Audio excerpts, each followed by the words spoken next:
Hi guys, it's Alex back with another video. Today I'm going to talk about why I bought the 2015 15-inch MacBook Pro versus the 2016 or 17.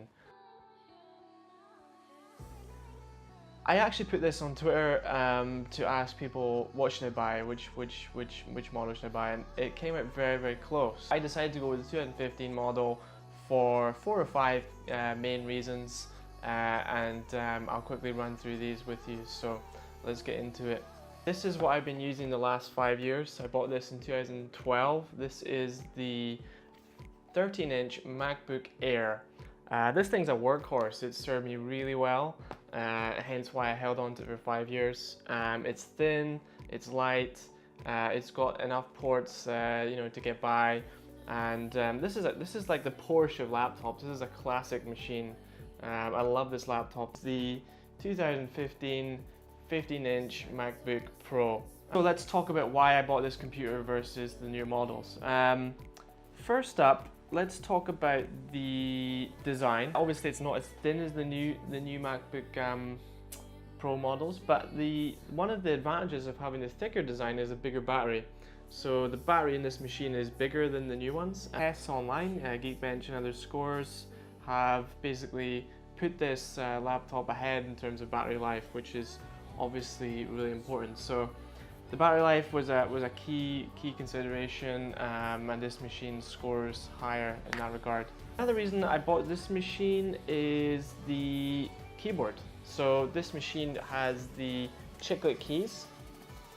You can see the chiclet keys have a nice feel. They have more travel than the new butterfly mechanism keys in the new machines.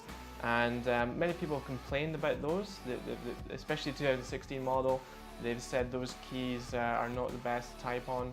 And obviously, if you're buying a machine to work on, then you need a keyboard that you can use a lot and enjoy using. So that was the decision there. So ports are another reason why I prefer this machine. So basically, I have here HDMI. You have SD card reader. You've got obviously USB. On the other side, we've got Thunderbolt port, the MagSafe charger here, which is cool. Headphone jack. So basically, you don't need dongles with this machine. Whereas obviously the new machines, you have USB-C ports, and you've only got two. You've got two on either side of the MacBook Pro. So you're going to need dongles. So I like having all these ports for my camera, for my external hard drive, for HDMI obviously for connecting to TV or display. So it's just a lot more connected machine at this point. Another reason I like this machine, I've heard a lot online from people who have had various problems with their new MacBook Pros in terms of bugs.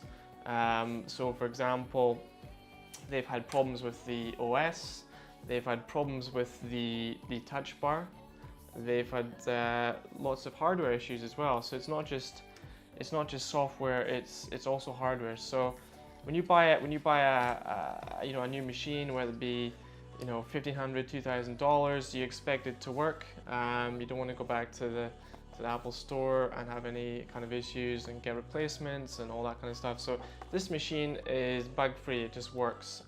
So far so good, and that's another reason I like this machine. Last but not least, let's talk about the trackpad. So the trackpad on this machine is quite small compared to the new machines. But I like this. I like the fact that I don't use the gestures in the new machine. I like the fact that it's small. There's not going to be any issues with accidental gestures with my wrist or my arm or whatnot. It's just a really well designed, well thought out trackpad.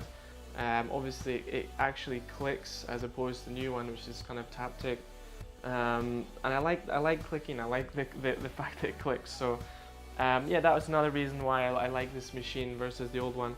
And some supplemental reasons. Obviously, this has a Retina display, like the new one. It's not quite as good as the 16 or 17 MacBook Pro. It's not quite as bright, contrast, etc. It's not quite there, but it's good enough. The Retina is good enough, and it's a big upgrade from the MacBook Air. So yeah, the display is excellent, and yeah, it's just a really solid machine, and you know, I don't regret buying the 2-year-old machine. Yeah, it just goes to show, I think, that you know, you don't always have to have the kind of latest and greatest to enjoy technology. So yeah, thanks for watching, and subscribe if you want to see more videos.